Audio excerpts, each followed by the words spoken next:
Next up, Grendel's mother. Y'all remember Grendel? I do. Another Scandinavian creature. Well, Danish, but close. Whatever. Grendel's mother, famously played by Angelina Jolie. All the way back then? Yeah. From the beginning. From the beginning, that's been her role. In the book, it says then Grendel's mom shows up and she is stacked and played by Angelina Jolie. She's got a bunch of Billy Bob Thornton's blood on her. For those of you who don't know, Grendel is one of the main antagonists from Beowulf. The first monster is an old English epic poem of the tradition of Germanic heroic legend consisting of 3,182 alliterative lines. It tells the tale of Beowulf, who, has to go and kill all these monsters. At first, he kills Grendel. And then what happens? Oh, well, let's just say a little mad about murdering her kid. Yeah. Exactly. It's the way he did it. It's the way I'm not a Grendel supporter now. I don't try and support. I don't try to support the lineage of Cain. Okay, but the way he did it was very insulting to all monster kind. How did he do it? Yeah.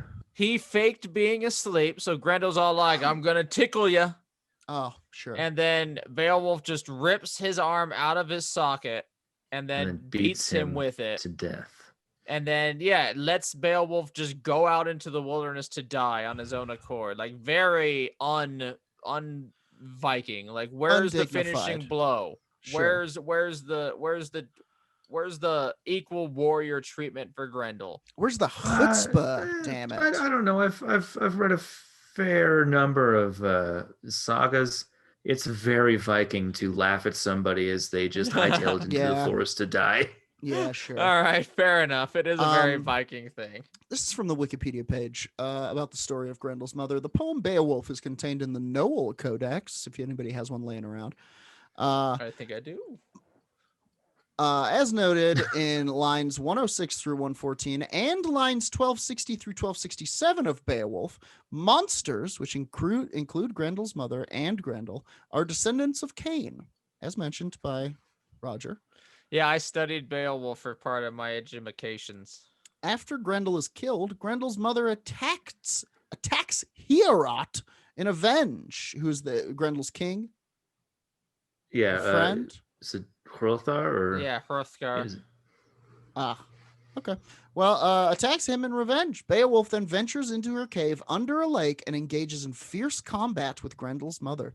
Yes. She nearly kills him until he sees an ancient sword with which he kills her and beheads the dead Grendel. This is where the comedy in Beowulf comes in. You see, they gave him a sword that was meant never to fail. And guess what it did? It broke. It failed. Hilarious. But comedy was the sword out of that sword. Beowulf then returns to the surface and to his men at the 9th hour. It's around 3 p.m., according to this. Kind of went for a morning swim, came back. Yeah. I've killed the beast. Yeah. There's an interesting, this is the function in and structure of the poem. I'm going to read this. It's incredibly boring, but it made me interested. Not for me, not for students of linguistics. Yeah. Some scholars have argued that the female characters in Beowulf fulfill certain established roles, such as hostess and monster woman. Jane Chance argues in The Structural Unity of Beowulf, the problem of Grendel's mother, that there are two standard interpretations of the poem. One view which suggests a two-part structure, and the other a three-part structure. And this interpretation argues that Beowulf's battle with Grendel's mother is structurally separate from his battle with Grendel. Chance stated that this view of the structure as a two-part has generally prevailed since its inception by J.R.R. Tolkien's Beowulf, which she's basically saying nobody puts baby in a corner. J.R.R. Tolkien tried to say that the Grendel fight and the Grendel's mother fight are part of the same fight. Yes. Which is not. This is level 2.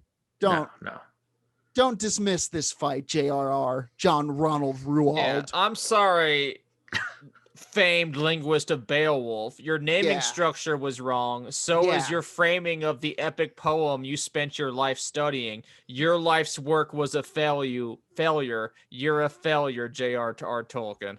Yeah, you knob. And Klingon is more important than Elvish. Klingon is more important. Happy Mother's Day, bitch. And it's wolves with an F. Okay, next up, Mother Leeds. Leeds. Oh, I forgot about her. Yeah, I was shout out in our Monstrous Mothers episode, of course. I was hoping she would come up. Absolutely. Mother Leeds, as some of you may know, is of course the mother of the Jersey Devil. That's right, Mama Jersey Devil. According to popular folklore, the Jersey Devil originated with a Pine Barrens resident named Jane Leeds, also known as Mother Leeds. The legend states that Mother Leeds had 12 children and, after finding she was pregnant for the 13th time, cursed the child in frustration, crying. She's on that gorilla tip. She's on that gorilla tip, crying that the child should be a devil. In 1735, Mother Leeds was in labor on a stormy night. While her friends gathered around her, born as a normal child, the 13th child changed into a creature with hooves, a goat's head, bat wings, and a forked tail. Growling and screaming, it beat everyone with its tail before flying up the chimney and heading into the pines. In some versions of the tale, Mother Leeds was supposedly a witch, and the child's father was the devil himself. Now, I'd like to point out the work that child did.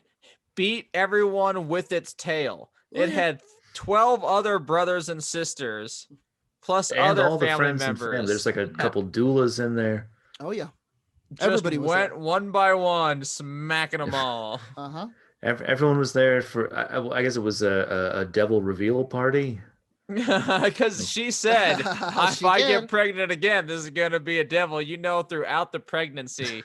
She was going, this is the devil one. You want to come to my devil party?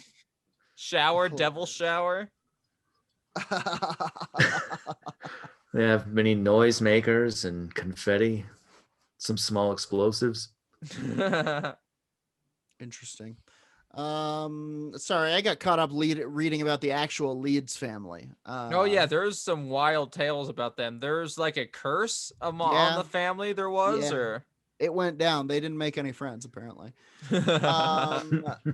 Next up, ladies and gentlemen, huge fan of the show, big listener, we're a fan of hers as well, honestly.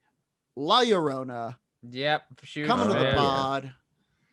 For those lady. of you who don't know, in Latin American folklore, La Llorona, or the Weeping Woman, or the Wailer, is a ghost who roams waterfront areas mourning her drowned children. Perhaps the most motherly of all the supernatural entities. But not in a good way. I mean, we don't know what the maternal instincts of a mummy are yet. Do you think of her as a mummy? Verify it. No, I'm just saying on this countdown, maybe the mummy is actually very good at taking care of children. True. That is very true. The La Llorona, for those of you who don't know, the legend this is from the Wikipedia page. The legend has a wide variety of details and versions. In a typical version of the legend, a beautiful woman named Maria marries a rich ranchero. You guys know what a ranchero is? It's King Ranch. It's a rancher. Oh. I'll learn Spanish one day. I'm getting closer. I think you just did it, man. Yeah, I think you're thinking of the Ranch King, which is several ranches that got their tails entwined.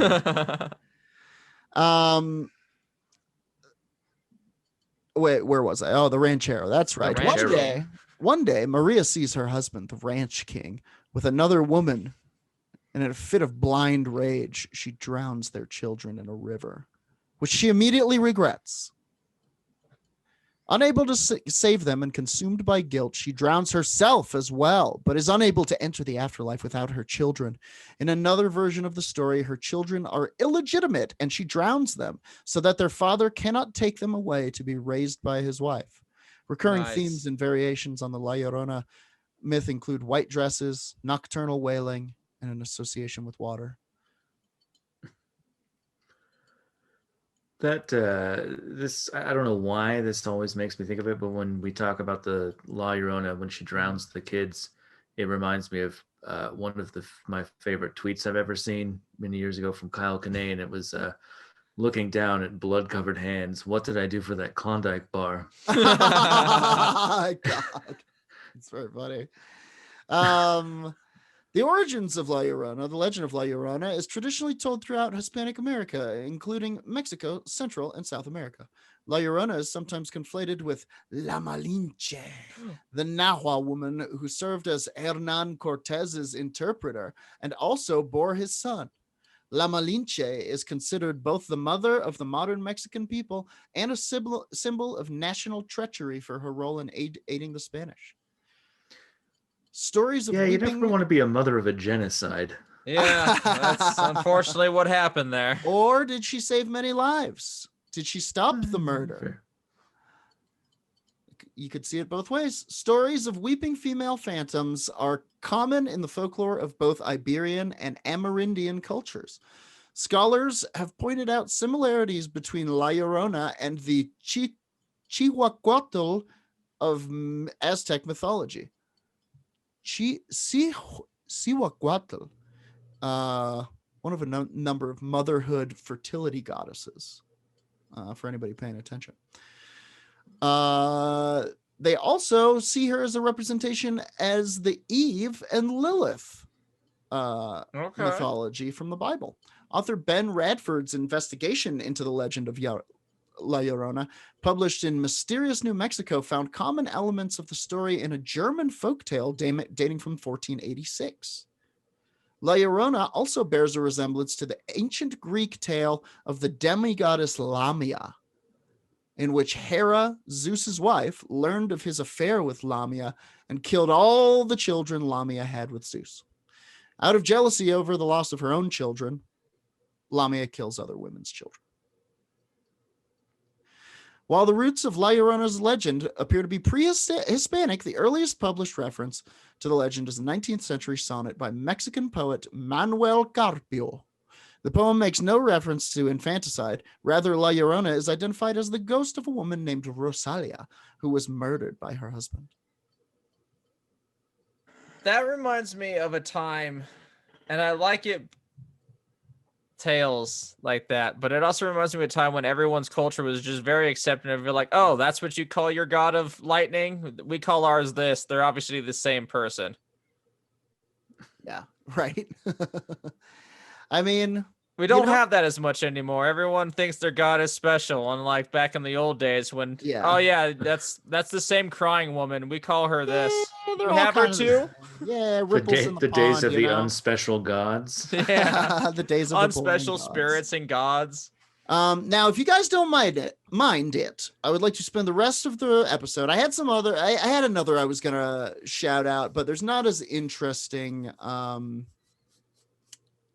firsthand accounts, quite frankly, of encounters with Hecate, the witch goddess, the witch mother. Yeah. You don't know about Hecate? I mean, we all already worship her. I should have probably mentioned this before, because I do want to end the episode with the La Llorona firsthand encounters. I have a ton of them. I found a great article. Okay. But with, what list of monstrous mothers would be complete without mentioning Hecate? Hecate is a goddess in ancient Greek religion and mythology, most often shown holding a pair of torches or a key, and in later periods depicted in triple form. Some people call her the triple god, or the triple goddess, or the triple-headed goddess, the three-faced goddess as well. She is variously associated with crossroads, entranceways, night, light, magic, witchcraft, knowledge of herbs and poisonous plants, ghosts, necromancy, and sorcery. Yeah, all the coolest shit. Yeah, she whoops ass. Her earliest appearance in literature was in Hesiod's Theogony in the 8th century, blobber and blobbity blah. Let's get on to the cool shit. Yeah. Show us those tears. What do you know about the tears? Tell us. I know that they're falling for all of the children that are going to die in this segment. Cult worship of Hecate existed alongside other deities in other major shrines and temples. Likewise, shrines to Hecate at three-way crossroads were created where food offerings were left at the new moon to protect those who did so from spirits and other evils. Dogs were sacred to Hecate and associated with roads, domestic spaces, purification, and spirits of the dead. Dogs were also sacrificed to the road. People killed a lot. We call comics who never get off of it road dogs. People killed a lot of dogs at crossroads in the name of Hecate, and it's pretty spooky. Anyway, we won't dig too far into that. The Witch Mother, of course, which is a sweet name for a band, but I did want to leave us with some first-hand encounters. Their spookiest La Llorona stories from wearemetoo.com. Which is very strange. So here we go. This is from metoo.com. So this is one of the many stories my mother has passed down to my siblings and I when we were very young. I'm going to say I was about 9 to 10 years old, and they took place in Central America, El Salvador to be precise. My grandma one day was supposed to meet up with a friend to go to another friend's wake. Back then, people would stay all night mourning at the wake with the deceased. My grandma was waiting on her friend where they had agreed to meet, which happened to be near a little creek/river. See where this is going? I do. She sees this woman from far away, all in white. And my grandma says it looked just like her friend. Her name was Mary. So she starts following this woman, calling out for her, thinking it's her friend. She followed her by the river and then kept calling out for her, but no answer. It starts getting creepy when the woman is going towards these trees and away. And my mother started catching up with her, but she was getting closer to her. She started to feel that, she says, her shoulders were big and her head felt like she couldn't move anymore. She says she was close enough to see this woman's face that was covered by a veil. And she said that the woman's face was a skull. Oh. My grandma somehow came out of her shock and ran as fast as she could. She said she felt as if she was running slow and wasn't getting away fast enough. These stories always gave me the chills, but have always been fascinating. She states that it was the Llorona, or the weeping woman, because she was walking by the river. They passed it and headed towards some trees. Damn. That one creepy. gave me the goosey bumpies. Got those goosey bumpies, courtesy of metoo.com. I love a good skull in a scary story. You know, I got to say, you don't getting see a calavera in there is, you don't see enough just skulls. You know, people are like, oh, and the face was a gory, scary lady, like the lady from The Ring. Yep. Like maybe just a skull. Anyway. Yeah, there's no skin on a face. It's another terrifying. story, firsthand La Llorona encounter. This happened to me when I was about 11 years old. It was the 90s. Sick. Only 90s kids will I was understand this playing. La Llorona story. I have lived my whole life in El Paso, Texas. The culture is rich in folklore and religious beliefs. Many Hispanic families have stories of the paranormal, and one legend is the Weeping Woman, or La Llorona. The legend of La Llorona, pronounced La Llorona, thank you. Spanish, you already said that, has been part of the Hispanic culture. Okay, yep. The tall, thin spirit is said to be blessed with a natural beauty. Okay. And long flowing black hair when it's not a skull face. Wearing a white gown, she roams the rivers and creeks, wailing into the night and searching for her children to drag screaming to a watery grave. One night, just like any other night, I lived in a trailer with my mom and dad. My youngest, I'm trying not to laugh at the grammar mistakes here because it's probably and they're well English intended. English is a second language, but it is funny to be like, I was living in a trailer just like every other night. My youngest brother was staying with my aunt this night. I fell asleep watching Jay Leno as usual. And when I woke up, I was on Letterman is still on. Come on. I was on the sofa in my living room. Time was 4 a.m., which illuminated from the stove in the kitchen. The television was off, and normally I had a light on, but this time it was pitch black. I woke up and I heard a horrible screaming that was coming from far in the distance. The screaming was coming from a ditch that was a few feet away from my home. I heard it and I thought I was hearing things. I asked myself, am I dreaming? Then I started to hear the animals outside howling and whimpering. These animals that I speak of are cats and dogs. As the screaming got closer, the animals continued to cry. The screaming was something I had never experienced before. It sounded like I was in a big hallway and a woman was screaming her guts out down the hallway. Then in all the screaming, I started to make out words. These words were being said by whoever this was at 4 a.m., screaming their guts out. Shocked me. The woman said, "Ay, mis hijos." Oh, my children. Yeah. Oh. In a huge panic, I quickly got up from the sofa and ran to the kitchen, which was right next to where I sleep. I turned on the closet light and looked around. The screaming didn't stop. In fact, the screaming only got louder and closer. I questioned my sanity. And at that moment, was I going crazy or hearing things? Then I thought to myself, this is real. And the animals are responding to it a negative way. So I did what any other 11-year-old boy would do in a moment like this. I ran to my mom and dad's room. Yep, good I move. reached my mom and shook her awake wildly. She woke up slowly, and to my amazement, the screaming faded away as she woke awake. Huh. Like it's tied to her perception a little bit. Like the protection of a mother can stop La Llorona. That gave me power of a mom. That's the real thing we're celebrating on Mother's Day, is all of the negative spirits that just the love of a mother has kept the power away. of a mother's love. Maybe it is only maybe the only time it can be quelled is when the mom is unconscious, asleep, dreaming about something else, completely distracted, and maybe La Llorona can sense dreaming that. about never having had children. She comes for your children in that moment. Scary. I thought to myself, what the heck is going on? I told my mother, Mom, do you hear that screaming and crying lady? My mom was half asleep as she said, go back to sleep. It's just your imagination. I told her, no, this is real. Please listen. Don't you hear her? My mom quickly just said, you're dreaming, so go back to sleep. It's going to be okay. But then the screaming had faded. By then the screaming had faded away, long away, like if whoever was screaming knew that an adult was awake. I was terrified as I returned to the living room and quickly turned on the television. As I left most of the lights on, I didn't go back to sleep until the sun came up. I couldn't believe what I heard and witnessed. I was treated like a crazy person whenever I told my story.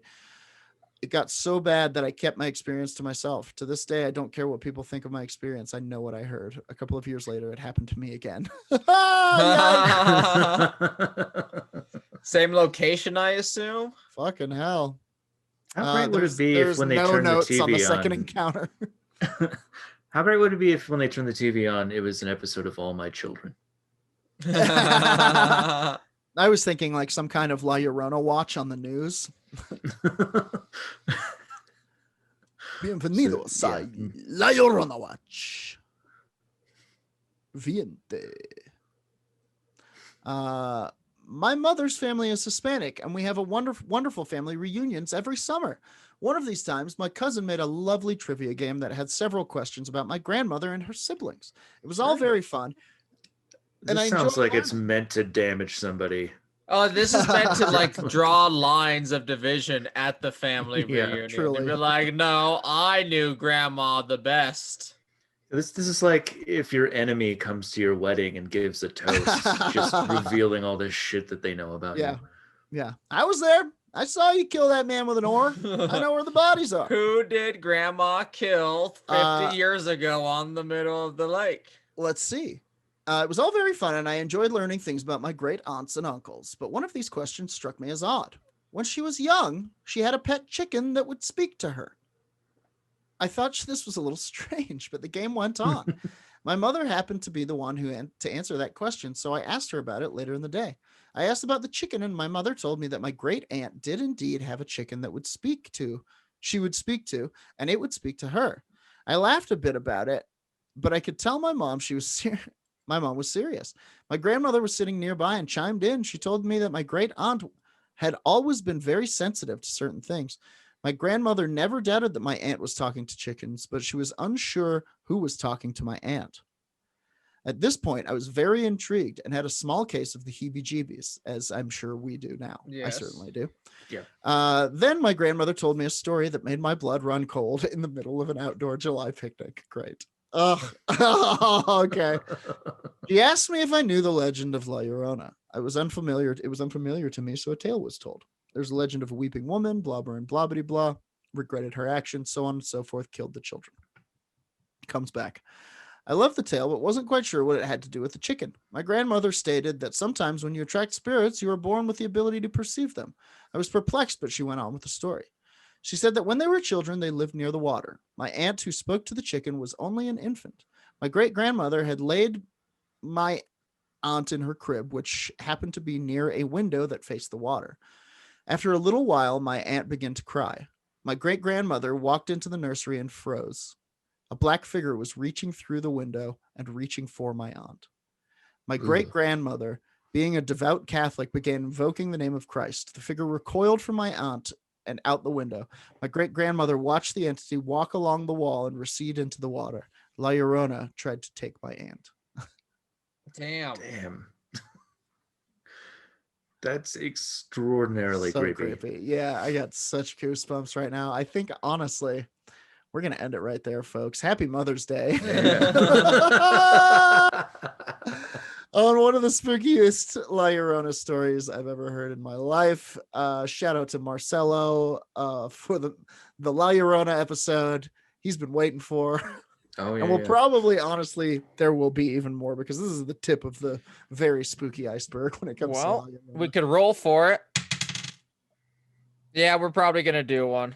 There you have it. Thank you so much to you, the pingo out there on the street, watching that spooky beat, sprinkling salt at your feet.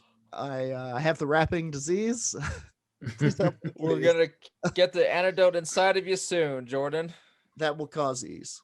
Shout out to Chuck from Snappy Little Numbers for our intro and outro song. Shout out to our Dark Council members. A fine mahawk to you. I think that about does it for this particular episode of Werewolf Radar. Join the Dark Council at Patreon. Join the Dark Council. Patreon.com/Werewolf Radar. We also got a merch store, werewolfradar.com. Click on that link, get a shirt. Merch, baby. Also, twitch.tv/werewolf_radar.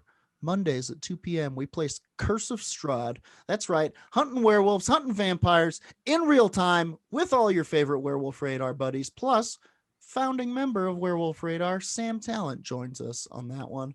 And Colin Cthulhu as our marvelously evil and fiendish DM. So make sure to tune in 2 p.m. Mountain Time and watch what we're calling Steak Night. In the afternoons. It's been a ton of fun.